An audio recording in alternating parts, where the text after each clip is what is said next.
Hello दोस्तों। तो आज हम लोग बात किया जाएगा कि आईपीओ क्या होता है। आप लोग कहीं पे जाके सर्च मारोगे गूगल पे, मैं आप लोग के सामने सर्च मार रहा हूँ व्हाट इज़ आईपीओ। तो आप लोग देख सकते हो हिंदी और इंग्लिश में आप लोग को ये बताया हुआ है। तो मैं इसके हिसाब से आपको नहीं बताऊंगा। मैं कोशिश ये करूंगा, बहुत लोग को इसको पढ़ के भी समझ में आ जाएगा, लेकिन मैं आप लोग को अपने भाषा में बताऊंगा जैसे मुझे समझ में आया था। आईपीओ का फुल फॉर्म होता है इनिशियल पब्लिक ऑफरिंग। आप लोग देख सकते हो स्क्रीन पे सामने शो हो रहा होगा इनिशियल पब्लिक ऑफरिंग।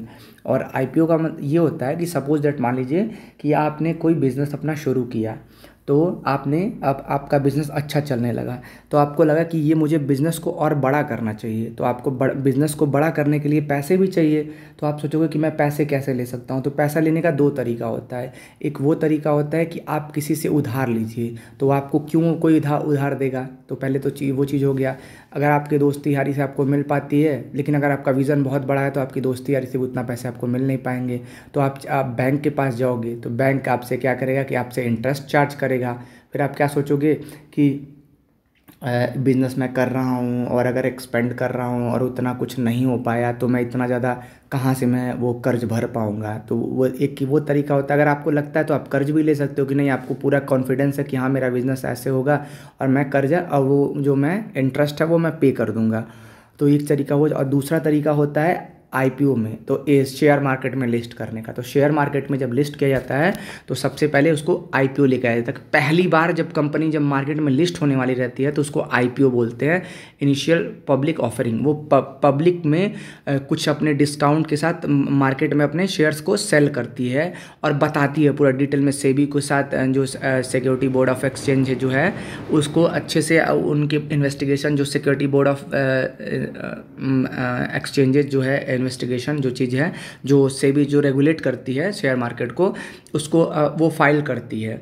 तो डी एच आर बोलते हैं या DHP बोलते हैं, ऐसे कुछ करके है कि वो फाइल करती है पूरा डिटेल में कि मतलब क्या चीज़ें, मतलब DHP उस पर आपसे कोई लेना देना नहीं है।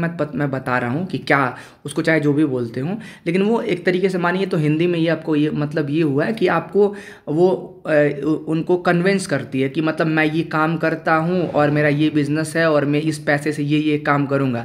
तो सेबी को अगर सही लगता है तो वो अप्रूवल देता है कि चलिए ठीक है, आप लोग शेयर मार्केट में आप पब्लिक से आप फंड रेज कर सकते हैं, मतलब आप अपना शेयर सेल कर सकते हैं।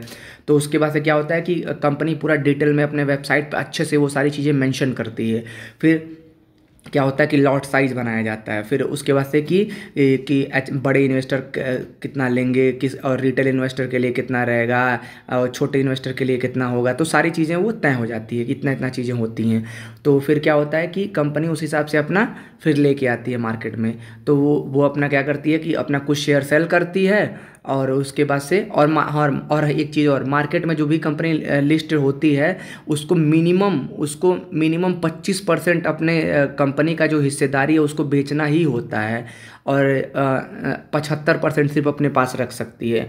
और अगर आप स्टार्टिंग में चाहते हो, मतलब आपका कंपनी काफ़ी बड़ी हो गई है, तो आप एक साथ उतना नहीं चाहते हो कि मैं इतना नहीं ला पाऊंगा क्योंकि मेरे कंपनी का उस तरीके से सब्सक्राइब नहीं हो पाएगा, तो क्या करते हैं वो लोग 10%, 5% का, 15% का लाते हैं और एडिशनल जो होता है वो 2 साल के अंदर अपना बाकी जो बचे हुए स्टेक होते हैं 75% से ऊपर का उसको कम करना होता है। तो वो 2 साल के अंदर अपना सेल कर लेती है। तो उनके पास ऑप्शन होता है और वो चाहें तो एक बार में, अगर मीडियम कंपनी है, ठीक ठाक कंपनी है, छोटी कंपनी है, तो वो अपना पूरा हिस्सा अपने आप सेल कर सकते हैं, कोई दिक्कत नहीं है। 75% से ऊपर वो सेल कर सकते हैं। और ऐसा नहीं सिर्फ 75%, बहुत कंपनियां होती हैं जो अपने पास 10%, 20%, 50% स्टेक रखती हैं, बाकी सब सेल कर देती है अपनी ज़रूरत के हिसाब से। तो उस पर क्या होता है कि जब वो मार्केट, तो उनको क्या होता है कि अगर बैंक से वो पैसे लेते तो उनको लोन देना पड़ता, लेकिन वहीं शेयर मार्केट में लिस्ट कर रहे हैं तो उनको कोई लोन नहीं देना है, आपको शेयर्स बेच देना है अपने। आपको कोई 1 रुपया लोन नहीं देना, आपका बिजनेस भी ग्रो करेगा, आपकी कंपनी भी ग्रो करेगी, आपका वैल्यूएशन भी ग्रो करेगा। बस यही है कि जो शेयर जो इन्वेस्टर आपके शेयर को बाई किए रहेंगे आपके कंपनी को, तो वो शेयर गेन करेगा तो उनका भी पैसा बढ़ेगा। तो उसको बोलते हैं आईपीओ। और अगर जिनको इसके बारे में ना भी समझ में आया वो मेरे को कमेंट करिएगा, मैं उसको उसके हिसाब से समझा दूंगा। पर जहाँ तक मुझे पता है, जहाँ तक मुझे समझ में आया था जिस लैंग्वेज में, वो यही तरीका होता है आईपीओ IPO का, तो मैं सोचा आप लोग को बता दूं। और इसके बाद से मैं बताऊंगा कि IPO अगर आप लोग को नहीं भी मिलता है तो आप लोग कैसे उसमें प्रॉफिट कमा सकते हो। ठीक है, बाय बाय, टेक केयर, मिलते हैं नेक्स्ट वीडियो में।